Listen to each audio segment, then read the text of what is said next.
espero que...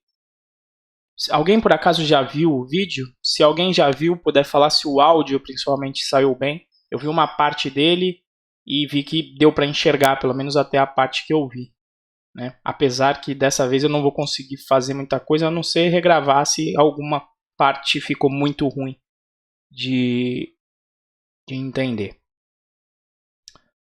Bom, então foi a parte de conversões automáticas, isso mesmo, Ananda.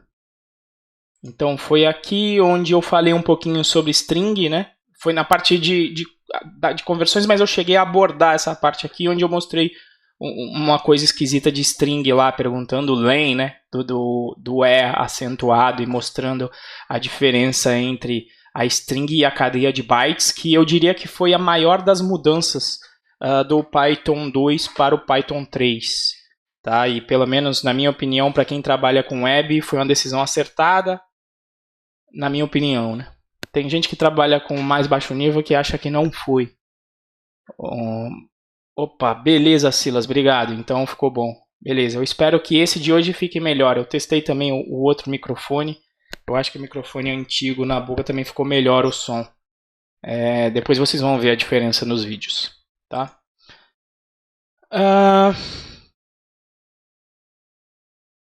Nossa, eu acho que eu tava com muito sono quando eu fiz slides aqui, não é possível. Toda hora que eu vejo de novo tem algum erro de novo de português. Ok, então continuamos daqui da parte de objetos dinâmicos, né? Então, naquela aula onde a gente estava falando de conversão de dados, lembrando, o conceito de conversão de dados está ligado com a linguagem ser fortemente tipada, né? E aí eu estou falando da linguagem em si. E a linguagem ser dinâmica tem a ver com a definição dos tipos das variáveis, parâmetros formais e retornos de funções. Então, lembrando que o Python é uma linguagem dinâmica, porque você não precisa tipar as variáveis, mas ela é uma linguagem forte, porque ela busca não fazer conversões implícitas de objetos para vocês.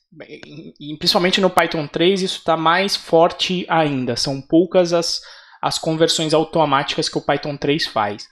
E além de falar de linguagem dinâmica, existe a parte de definir também se um objeto é dinâmico ou não. Se a linguagem é orientada a objeto, como funcionam os objetos, né? Então, os objetos em Python eles são dinâmicos, assim como eles os são no JavaScript, né? O que isso significa? Que você pode criar atributos em tempo de execução. E eles podem ser apagados também, né?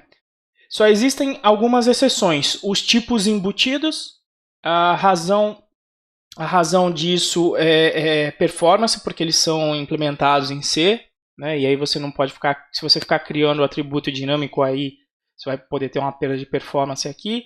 E também alguns que definem aí o Dunder Slots, mas você tem que usar, assim... Não use o Dunder Slots. Algum dia que você precisar, você vai saber por quê. Mas a priori não é uma boa prática você ficar definindo slots toda hora dentro dos seus objetos. Eu vou mostrar aqui para vocês então um exemplo. Já vou até ligar o PyCharm no...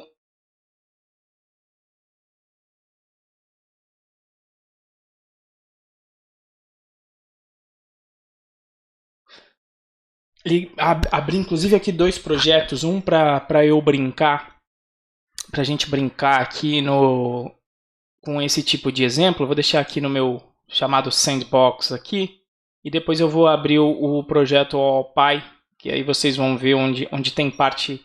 Não tem parte não, todos os códigos do projeto estão nesse repositório que eu já passei o endereço para vocês, mas eu fui... A ideia vai ser a gente ir consertando não, atualizando esse projeto para o Python 3 e também vendo os slides do Ramalho, eu vi que estava faltando um código do slide da segunda aula que eu passei novamente para o código, né? Esse aqui era o nosso exemplo do relógio, que ele já estava aqui, mas o que eu quero mostrar não é isso, né? Eu vou criar uma classe mais simples que eu puder, então eu vou criar aqui ó, embaixo no meu console class, vocês estão conseguindo enxergar aqui o tamanho dessa letra? Tá tranquilo? Deixa eu até aumentar um pouquinho mais. Ó. Class simples, tá? Em Python 3 você não precisa definir nada para essa classe funcionar, né? Só vou colocar o pass, porque realmente isso aqui é a classe mais simples possível. Então, se eu quiser construir um objeto simples, vou chamar aqui de S, eu consigo construí-lo assim. Né? Eu consigo perguntar o dir de S para saber os seus atributos, e ele responde já um monte, porque ele herdou da classe Object. Né? Então, veja que ele já, mesmo eu não tendo feito nada nessa classe, ele já tem aí vários atributos. E uma coisa interessante é que os atributos de instância, aqueles que são definidos dentro do Dunder init, eles ficam dentro de um atributo especial que se chama DunderDict. S.DunderDict, você consegue acessar os atributos de instância. O que faz sentido o objeto S não ter nenhum, porque eu não defini nada ali, não defini nada para aquela classe simples, então ele não tem nenhum, né? Eu vou até criar aqui um objeto S2, vai ficar meio esquisito, né? Mas eu vou deixar S2 mesmo, já que não foi de proposital, mas enfim. Né? Então, tanto S quanto S2, eles, quando você investiga o DunderDict deles, eles não possuem nada. Eu não defini nenhum atributo. Então, se eu, por acaso, criar um atributo A e colocar aqui qualquer coisa, veja que não dá um erro, né? Esse tipo, se fosse uma linguagem com objeto estático, eu já obteria um erro aqui. Por exemplo, no Java, se você não definir um atributo, aqui ele já ia dar pau. E veja que aqui não deu. Veja que eu consigo, inclusive, acessar esse atributo que eu acabei de criar ali. Quando eu coloco s.a, ele me responde. Então, o que aconteceu? Na instância de S, ele criou um atributo. Veja que agora, quando eu pergunto pelo DunderDict, ele me mostra, olha, você criou um atributo nessa instância que é o qualquer coisa. E perceba, por isso que se chama de objeto dinâmico, porque eu estou criando atributos neste objeto S específico, e não na classe simples, né? Que aí eu criaria um atributo para todos os objetos. Né? Veja que quando eu pergunto o dict do S2, ele continua estando vazio. Então, isso é a característica de um objeto ser dinâmico. Você consegue criar atributos dinâmicos em tempo de execução. Renzo, para que isso serve? Assim, é bom ficar utilizando a torta à direita? Não, porque o ideal é você colocar os atributos aí dentro da sua classe para o usuário da tua biblioteca, ou mesmo você, saber quais são os atributos disponíveis. E saber que eles são homogêneos, em geral homogêneos, na tua família de objetos que você cria conectados àqueles tipos. Mas algumas vezes eu utilizo isso. Se por acaso alguém trabalha com Django ou com Web, às vezes você quer, só naquele momento, sei lá, você quer criar uma string específica para aquele objeto, porque você vai mostrar ele, sei lá, você tem valor de moeda, apesar que esse não é um excelente exemplo, mas vamos supor que você tem um valor de moeda e você quer transformar aquele valor de moeda e colocar o sinal da moeda na frente. Então, você só quer fazer aquilo naquele momento, naquela visualização que você vai mostrar o valor da moeda. Então, em vez de criar um atributo só para isso, ou um método só para isso, só para mostrar isso, você quer só naquele momento, então você vai lá na view, cria um atributo dinâmico só para ser usado naquele momento ali, em vez de criar na sua classe. Essa é uma das poucas vezes que eu utilizei. E é possível você apagar também esse atributo dinâmico. Se é possível criar, é possível apagar também com auxílio da palavra reservada del. Então, quando eu chamo isso daqui, eu estou apagando. Veja, se eu tentar agora buscar o s.a, ele me dá um attribute error, porque esse objeto não possui mais aquele atributo. Se você perguntar pelo s.DunderDict dele, você não vai encontrar nada. Beleza? Então, veja que são conceitos que às vezes a gente vai misturando, né? Aí às vezes o cara fala a linguagem é dinâmica. A linguagem ser dinâmica, às vezes o cara confunde que podem ser criados atributos dinâmicos, né? Então não é o caso aqui. Então você tem a linguagem dinâmica que tem a ver com a tipagem das suas variáveis, e os objetos serem dinâmicos, que tem a ver com a criação de atributos nos objetos em tempo de execução.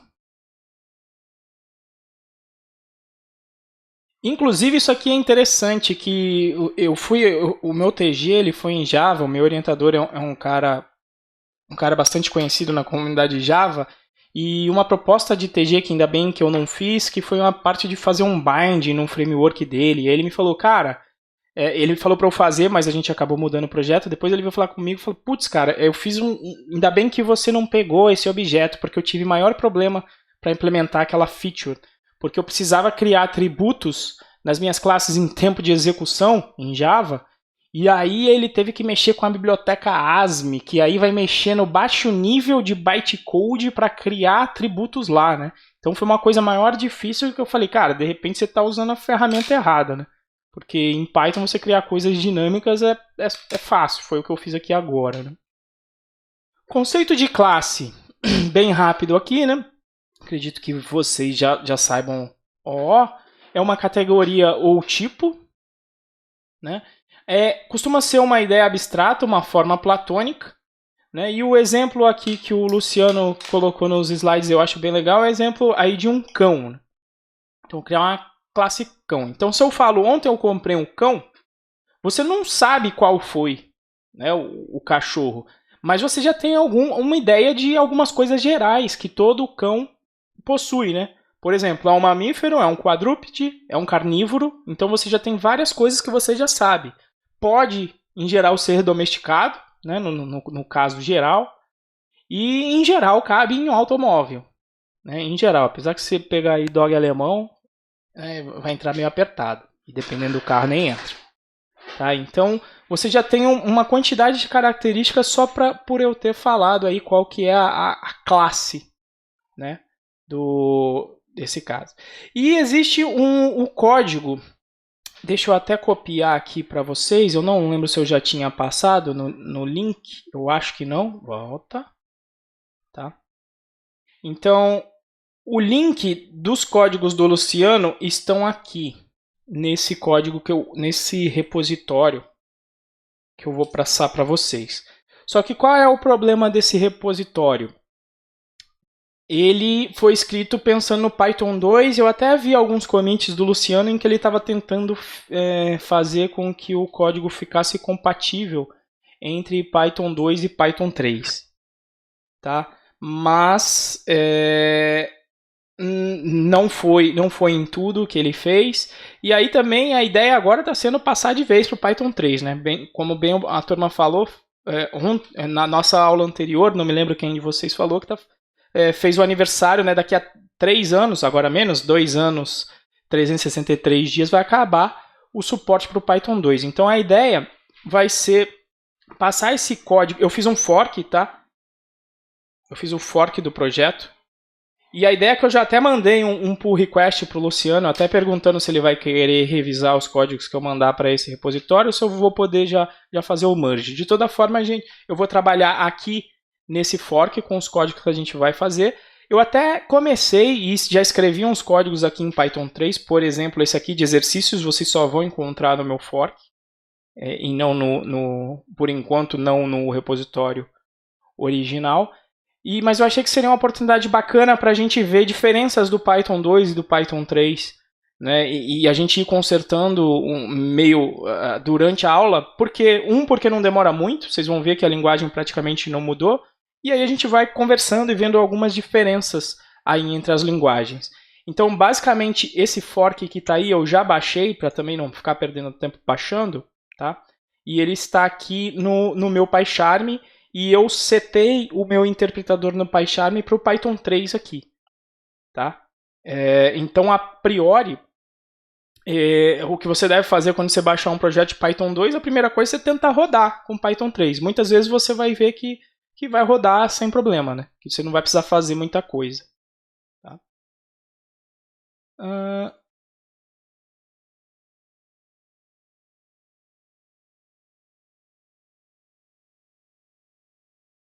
Ok.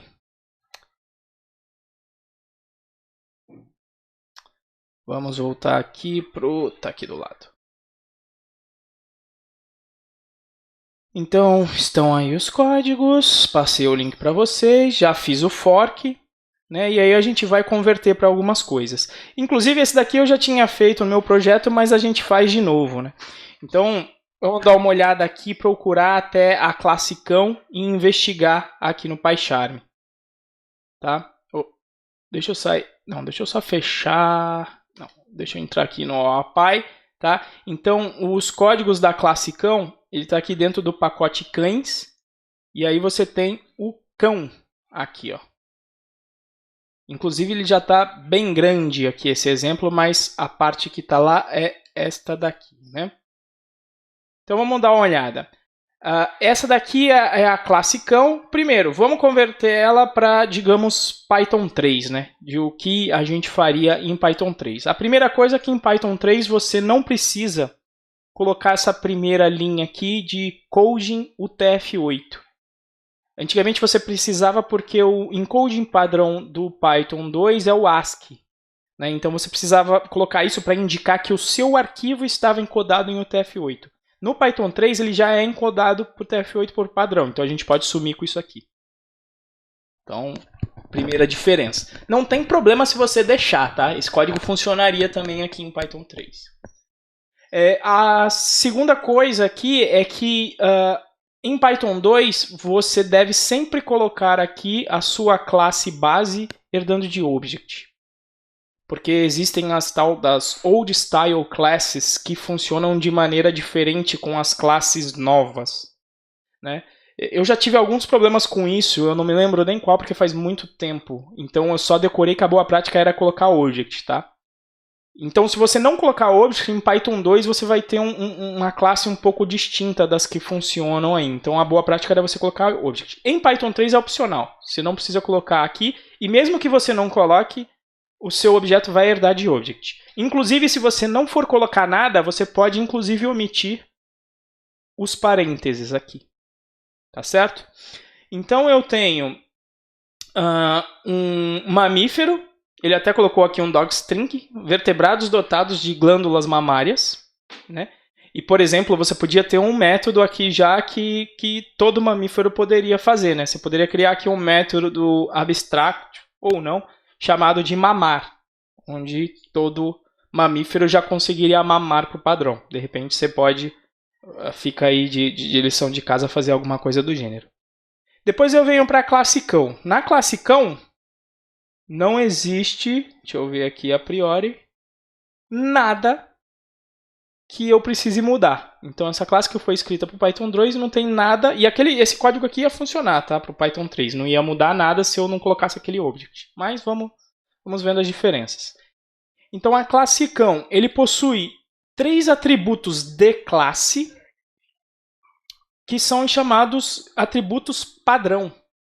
Então quando você tem um atributo padrão, você costuma colocar ele como um atributo de classe, para não gastar memória, porque esse tipo de atributo ele só vai ser criado uma vez quando o Python carregar esse código aqui.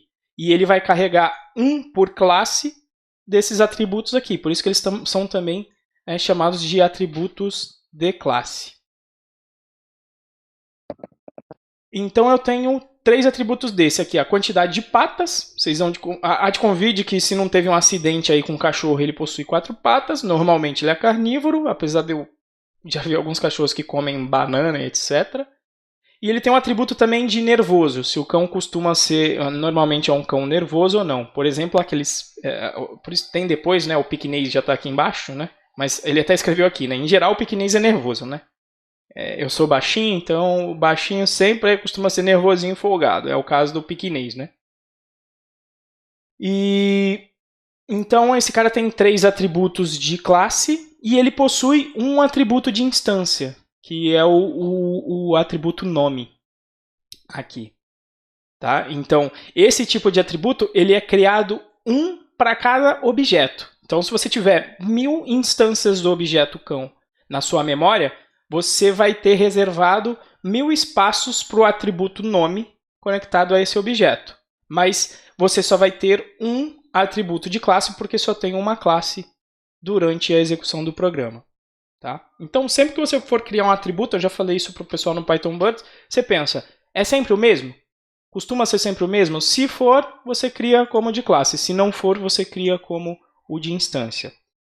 Aqui nós temos um método que recebe opcionalmente um parâmetro vezes, que por padrão é 1, se você não passar nada. E essa é a diferença. Quando um cão está nervoso, ele vai latir em dobro, vai latir 2 vezes.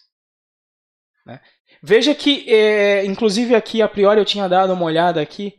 Ué, ele está multiplicando nervoso, que é um booleano, por vezes, né? Então, a priori eu tinha ficado curioso com relação a isso.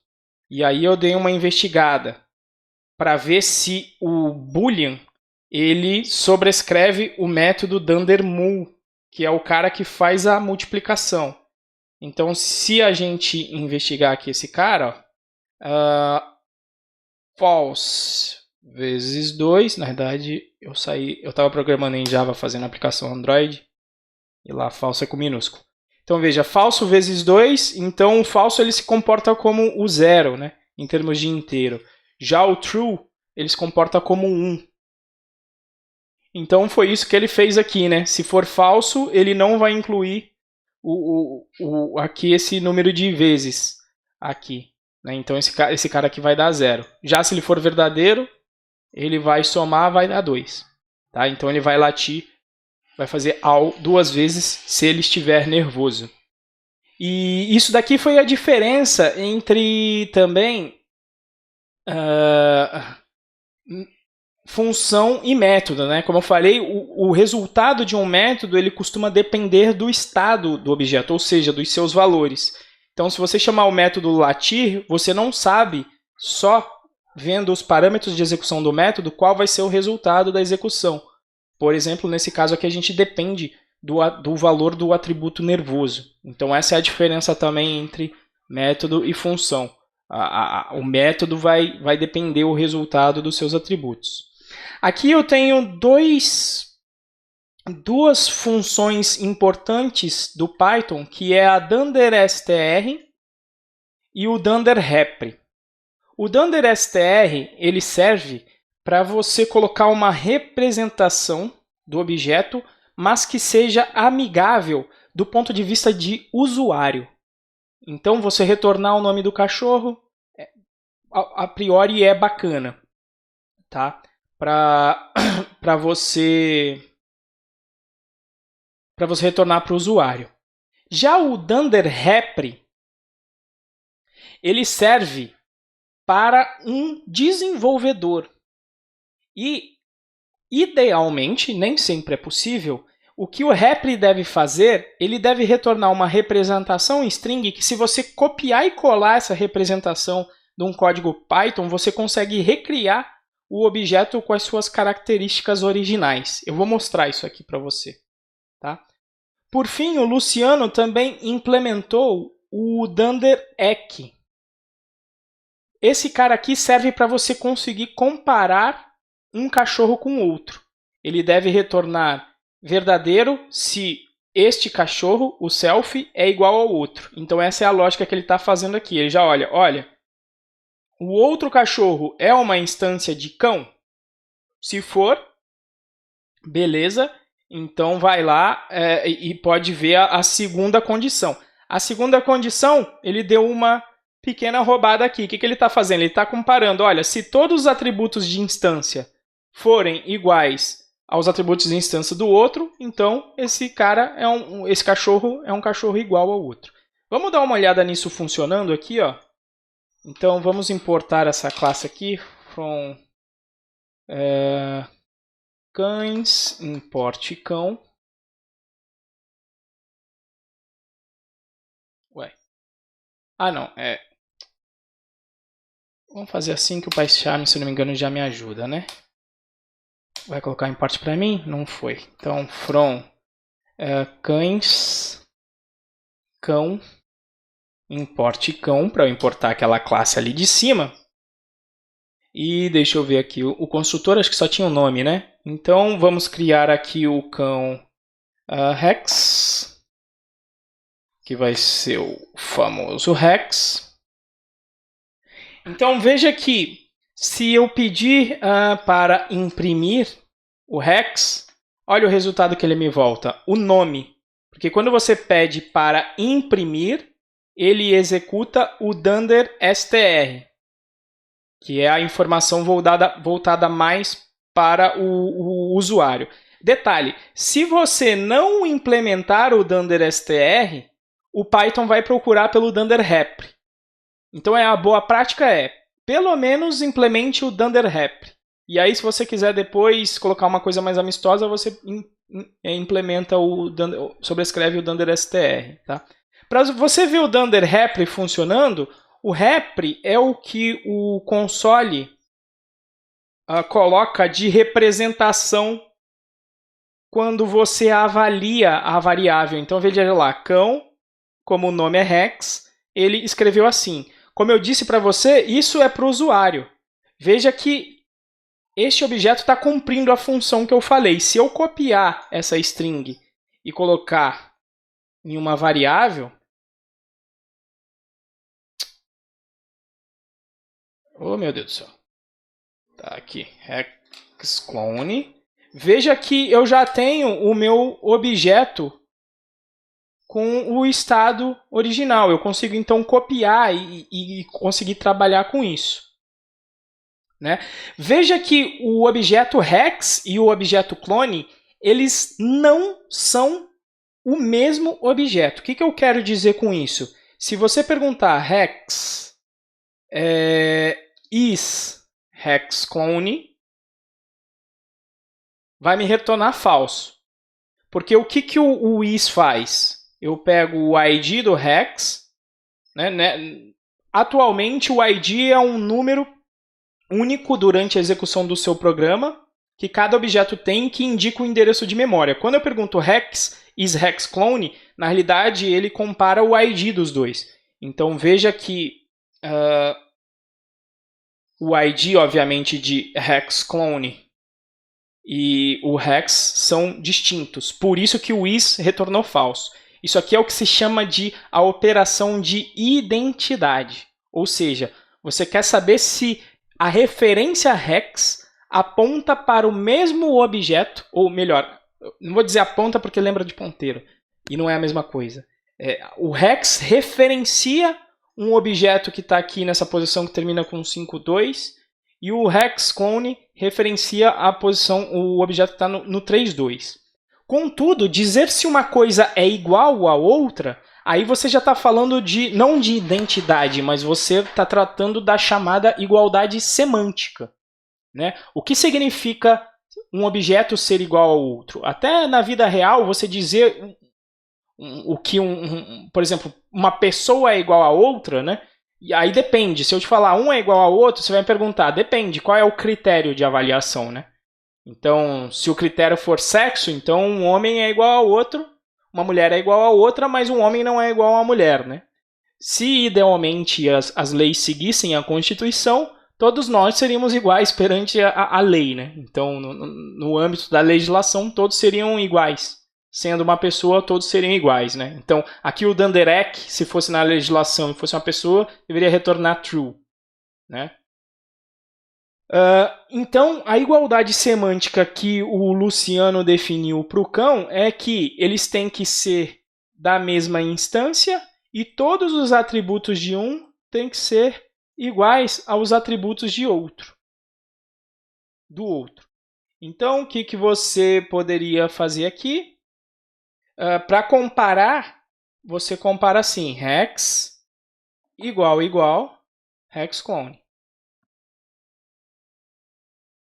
E aí retorna verdadeiro, porque afinal de contas, eu criei os dois hex com o mesmo nome.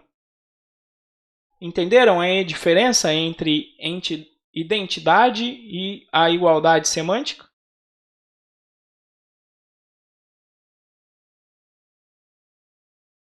Confirmar se tem alguém aí.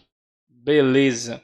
Tá? Então, isso é o que tem de importante. Então, vejam que na realidade, então, quando você faz de novo, tem lá os métodos especiais, né? Então, na realidade, quando você faz hex igual, por baixo dos panos, o que você está fazendo é hex.dunderec hex clone. Tá? Mas você, em geral, você não deve, a boa prática não é você acessar esses métodos especiais. Chame como ele tem que chamar, porque o interpretador não é só isso que ele faz e depois a gente vai ver. Né? Ele faz algumas coisas a mais. Tá? Então você não dá um print chamando dunder.str, você dá um print direto e ele vai tratar esse tipo de coisa. Por exemplo, no print, ele tenta buscar o dunder.str e se isso não estiver definido, ele apela por dunder.rep. Né? Por isso que a boa prática é você sobrescrever pelo menos o dunder.rep. Tá? Até porque aí, quando acontece o login, né, você está no sistema, é bacana quando você sobrescreve o rep, porque se você imprime um objeto nas tuas mensagens de log do teu sistema, fica lá o objeto bonitinho para você conseguir saber qual que era o estado daquele objeto. Tranquilo. Vamos ter que andar aqui um pouquinho mais rápido. Tá. O som tá dando umas falhadas. Opa, deixa eu desligar e ligar aqui.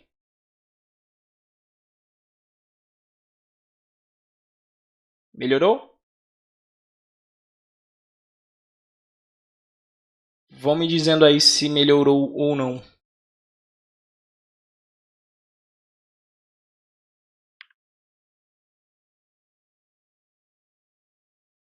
Alô, alô. 1, 2, 3, testando. Se tiver normal, aí pode ser a internet mesmo, Ananda. De toda forma, hoje eu não dei o mole. Hoje eu estou gravando local. Pelo menos no vídeo vai sair bem, tá? Bom.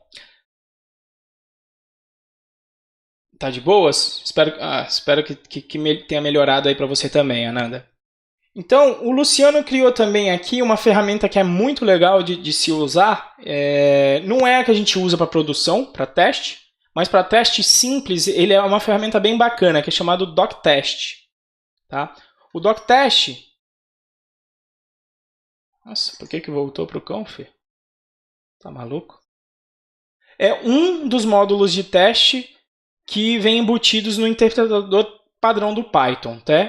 Tá? Existem outros. Na verdade, embutido só existe o unit test. Existem outros, como o Nose, mas parece que o pessoal não está dando tanta atenção agora para o Nose. Parece que o pessoal está utilizando muito mais agora o PyTest, que não vem no interpretador padrão, você tem que instalar. Inclusive, a instância do próximo curso, que é o PyPrático, eu troquei do Unit Test para o PyTest. Então, alunos antigos aí que quiserem ver, eu vou mudar. Eu vou utilizar o PyTest para mostrar as formas diferentes de trabalhar com ele. Né? O Unit Test é bem parecido com o do Java. Né? E aí o pessoal tem utilizado mais o PyTest. E aí eu dei uma brincada com ele também no trabalho para ver as diferenças. E eu gostei bastante. Ele é menos verboso e tem algumas features bem interessantes, que eu achei bem mais interessante que o Unit Test. Tá? Então eu entendi um pouco por que o pessoal está utilizando. Então no próximo a gente vai utilizar o PyTest, até porque é a hora certa, né? Porque no PyPrático também a gente aborda a instalação e criação de pacotes. Então aí você já aprende a instalar um pacote e já instala o PyTest, né? Bom, e ele serve para testar exemplos que você encontra na documentação. E quando eu falo documentação, pode ser ele em um formato de texto qualquer, ou inclusive as docstrings que se encontram no próprio código. Tá? Então, se você colocar uma docstring no formato esperado pelo doctest, você vai poder testar a documentação. Eu cheguei a fazer isso num projeto, é bem legal, né? Porque aí você meio que compila a documentação, né? Então você é obrigado a atualizar a computação, a atualizar a documentação, porque caso contrário os testes não vão passar. E aí se você colocar isso num servidor de integração contínua, você é obrigado a fazer isso. E aí eu cheguei a fazer isso em um projeto meu. Inclusive essa outra coisa que eu também eu coloquei no PyPrático. Eu vou mostrar um servidor de integração contínua simples, que é o Travis, rodando no pacote que a gente criar no GitHub. Então uma coisa que é legal também, porque senão você só vê o teste e fala, putz, mas tá, vou ter que ficar rodando isso daí, então é bacana. Uma outra diferença do PyPrático para esse ano. Então, como é que você roda isso? Eu vou mostrar aqui o exemplo que já tem funcionando e aí a gente até vê se vai... Eu não fiz o teste, espero que eu não me lasque aqui. Mas como é que ele funciona? Você roda Python, tomar cuidado que se você tiver o Python 2, então especifica aqui a versão do Python, se você precisar, "-m", que é o parâmetro dizendo que você vai rodar um módulo. O módulo que a gente vai utilizar é o doctest, e aí você diz o arquivo que tem o doctest. Vamos dar uma olhada nesse cão RST para você entender como funciona um doctest. Ele está aqui, ó, dentro lá do meu projeto do cão. Ele está aqui. RST é um formato parecido com um Markdown, só que ele faz ainda mais algumas coisas, é um pouquinho mais poderoso que o Markdown. E se o RST ele for simples, o GitHub ele renderiza o RST também. O GitHub não renderiza só Markdown. Então, se você navegar aqui até o cães, e esse é um RST simples, você vai ver que ele consegue formatar legalzinho. Só o que faltou aqui foi ele conseguir formatar o código, que aí no Markdown... Depois, inclusive, quando a gente fizer o próximo exercício, eu vou escrever ele no formato de Markdown, para vocês verem que não importa qual é o formato do arquivo para ele rodar. Mas vamos investigar o código desse cara aqui. Ó. Então aqui, basicamente, o RST definiu o título, né, que ficou bonitinho lá. Aí ele vai falando uma instância de cão, é uma representação, tal. E aí, qual é que é a sacada que é muito legal da docstring? Você vai colocar aqui, e aqui ele deu espaço por conta do RST, para ele saber que é código, e aí ele simula uma sessão em que você esteja interagindo com o console, exatamente como eu fiz ali agora, né? Então você vê lá, olha, eu vou importar o cão, a classe cão do pacote cão, vou criar o cão Rex e quando eu chamar isso aqui, ele deve responder cão Rex. Ou seja, respectivo àquele dunder repr aquele dunder repr que o Luciano implementou. Né? Veja que se eu pedir para fazer uma avaliação da string que o repr me retorna, eu tenho que obter o mesmo cachorro com o mesmo nome Rex. Se eu avaliar o Rex2, então veja que aqui ele está... Aí aqui, se eu colocar o Rex2, ele me criou o mesmo cão. E quando eu comparar o Rex com o Rex2, tem que me retornar verdadeiro.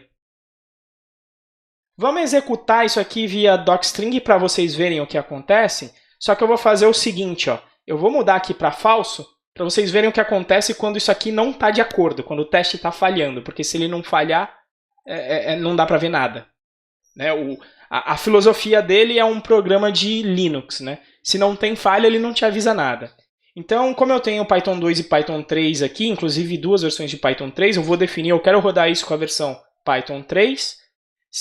Tem alguém aí que trabalha com Windows?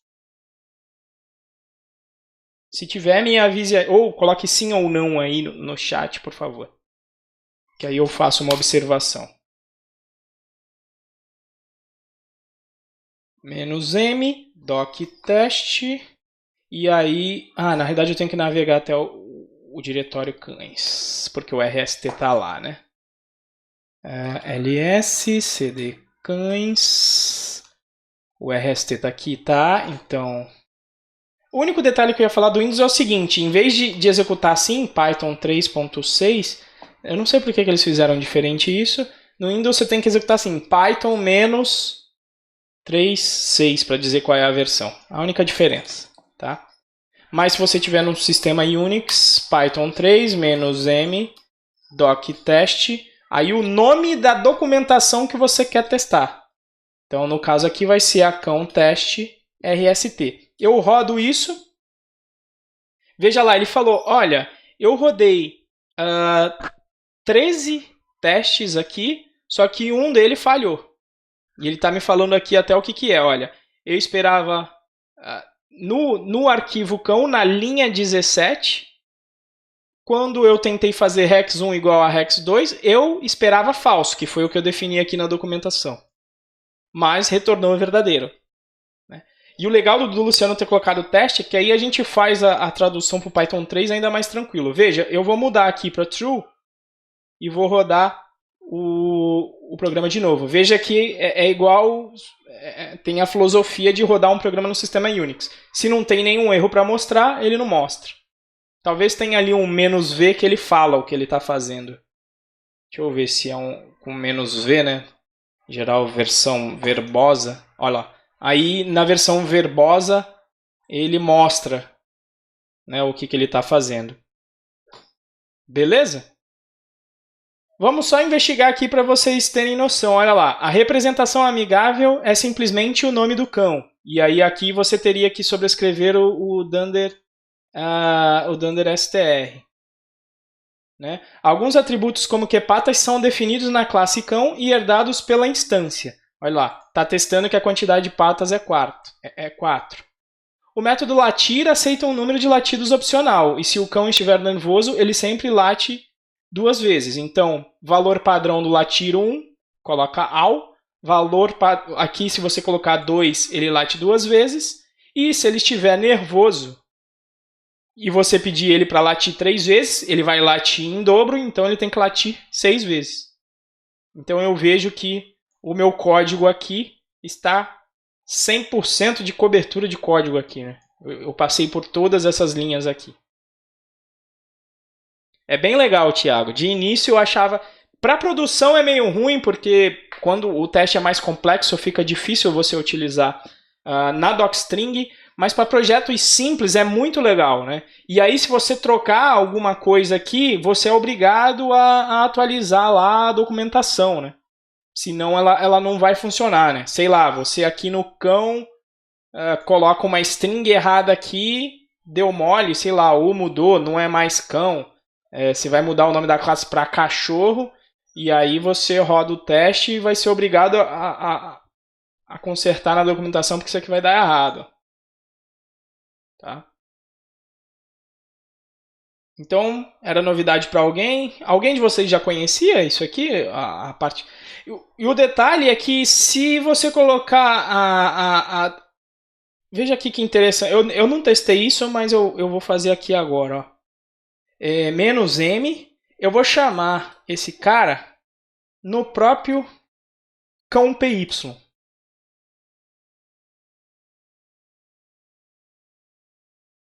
Que bom! Nem sabia que tinha teste aqui dentro. Excelente. Então, olha só. Vejam que eu estou chamando o teste no próprio arquivo que está definido o código. Por quê? Porque quando você roda o doctest, ele vai considerar também o que está escrito aqui. Eu nem sabia que o Luciano tinha colocado os testes aqui, mas que bom que ele colocou. Então veja que você testa a documentação, inclusive interna do seu código. Então veja que ele rodou aqui 10 testes. Então ele foi passando aqui pelas docstrings das classes e dos métodos, e se tiver aqui o formatinho do doctest, ele executou. Então ele executou isso aqui do pequinês. E executou os testes para baixo. Né? Os do final ali estão respectivos ao mastiff, que a gente vai ver daqui a pouco. Tá? Então olha lá, ele veio executando tudo isso aqui de doctest. Tá? Então é uma maneira de você testar a sua documentação. É muito legal para isso. Tá? Para produção, não, mas para essas coisas simples. Bacana, então a turma não conhecia, sempre interessante. Se você for fazer um projeto simplesinho, comece dessa maneira aí, que ela é bem interessante. Inclusive, eu acho que eu utilizei aqui em um projeto, só de exemplo, acho que foi o primeiro que eu fiz com isso e achei bem legal. GitHub Enzone Python CLI. Então aqui eu acho que eu fiz justamente, olha lá. Justamente aqui eu cheguei a fazer com o tipo de documentação que é testável. Né? Então eu cheguei a fazer aqui, é bem bacana. Bom, mas vamos lá. Porque na realidade a gente está um pouco para trás por conta das desviadas que a gente deu, mas não tem problema desviar a razão de ser do curso.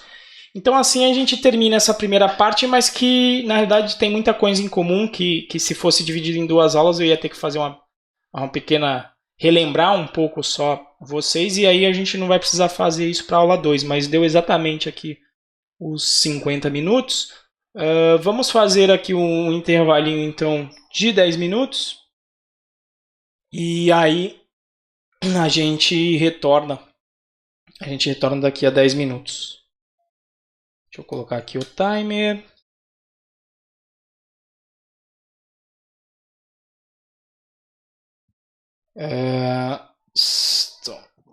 Vou utilizar aqui o de 10 minutos e aí daqui a 10 minutinhos a gente volta. Vamos parar de gravar aqui. Recording has